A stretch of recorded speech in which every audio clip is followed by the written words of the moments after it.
নমস্কার বন্ধুরা, আমি শুভ্রনীল। যেহেতু সামনে ধূমকেতু মুক্তি পেতে চলেছে এবং সম্ভবত দেবদা শুভশ্রীদি জুটির শেষ সিনেমা, তাই তার আগে একটুখানি তো লেবু কচলানো হবেই। এতে কোনো দোষ নেই, ভালো লাগছে।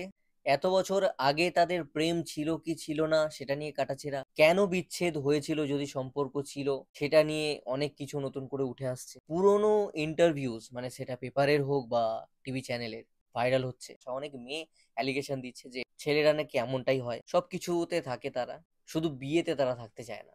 এটা ভুল, সব ছেলে এমনটা নয়।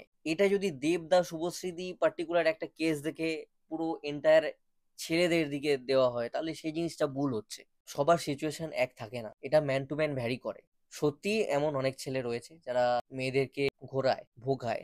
আমি জানি এমনটা হয়, আমি সেটার পক্ষে কখনোই নই, কিন্তু মেজরিটিকে দোষ দেওয়া হচ্ছে কিছু সংখ্যক ছেলেদের জন্য। সেটা ভুল। দেখো, দেবদা শুভশ্রীদিকে বিয়ে করতে চান, সেই সময় দাঁড়িয়ে শুভশ্রীদি চেয়েছিলেন বিয়েটা করতে, তার তাড়া ছিল। দেবদা কেরিয়ারটা গোছাতে চেয়েছিলেন। আপাতত এটুকুই বোঝা যাচ্ছে, যেটা হচ্ছে বিচ্ছেদের কারণ। শুভশ্রীদির বা এত তাড়া কি ছিল?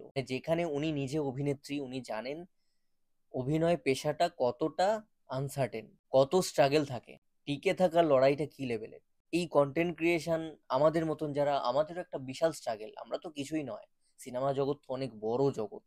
তারা যদি স্ট্রাগল করে, দেবদার মতন সুপারস্টার যদি তার কেরিয়ার সাজাবার জন্য চিন্তা করে, বিয়ে না করে, তাহলে আমরা তো জনপটি।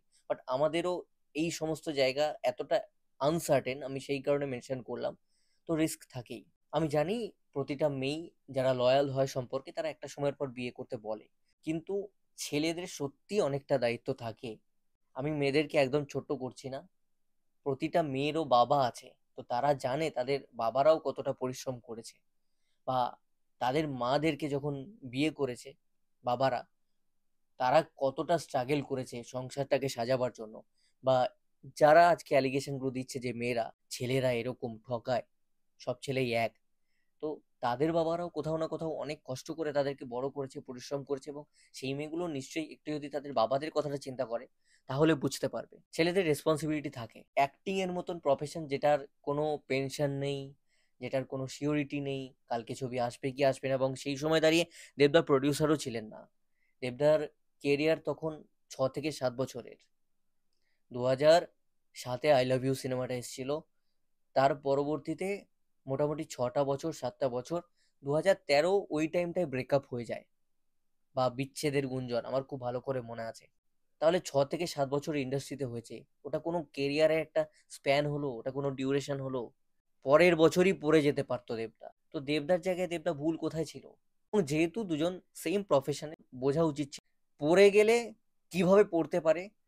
এবং যদি শুভশ্রী দিয়ে বিয়ে না করেও সম্পর্কে টিকে থাকতেন, তাহলে উনি দেবদার সঙ্গে সঙ্গে কোথায় পৌঁছতেন এবং দেবদা কোথায় যেত? এটাও তো একটা অ্যাডজাস্টমেন্টের ব্যাপার। এইটাও তো শুভশ্রীদি ভাবেননি যে আমি দেবকে কেন ছাড়বো।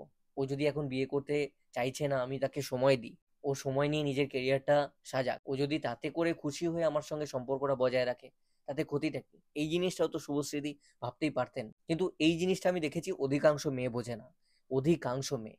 যেই কারণে প্রচুর ছেলেকে আমরা পাগল হিসেবে জানি, কারণ তারা সময় পায় না কেরিয়ার সাজাবার। ততদিনে মেয়েটি অন্য জায়গায় বিয়ে করে চলে যায়, বা বাধ্য হয় তার বাবা মার চাপে অন্য কাউকে বিয়ে করতে। আখেরে ছেলেরাই সাফার করে। কিন্তু ছেলেদের দোষটা কোথায়? ছেলেরা চায় যে আমি যে মানুষটিকে ভালোবাসি তাকে ভালো রাখবো, তো সেই রেসপন্সিবিলিটিটা নিতে হলে আমাকে ভালোভাবে নিজের পায়ে দাঁড়াতে হবে। তো ম্যাক্সিমাম বুদ্ধিমান যারা, তারা এটাই করে যে তারা কেরিয়ারে ফোকাস করে, যে আমি যেটাই করছি আমার যেন পকেটের জোরটা থাকে, তবে গিয়ে আমি যাকে ভালোবেসে আনছি সে আমার সঙ্গে সুখে থাকতে পারবে। তার সুখে থাকাটাও আমার দায়িত্ব। এইটা প্রতিটা শিক্ষিত বুদ্ধিমান ছেলে ভাবে, ভাবাটা উচিত। হ্যাঁ, অনেককে আমি দেখেছি আননেসেসারি দুমদাম বিয়ে ফিয়ে করে নেয়, 3-4 মাসের মধ্যে রিলেশন ঠিক মতন খাওয়ার জোটে না, বিয়ে ফিয়ে করে নিয়েছে, 2 দিন পর ডিভোর্স হয়ে যায়, অন্য কারোর সঙ্গে আবার সেই ভালোবাসা ঘুচে গিয়ে চলেও যায় বউ। সেটা বউয়ের দোষ নয় ভাই, এত অভাবে কেন থাকবে। হ্যাঁ, কিন্তু মেয়েটার দোষ এটাই যে সেই ছেলেটাকে তুমি জেনে শুনে বিয়ে করলে কেন।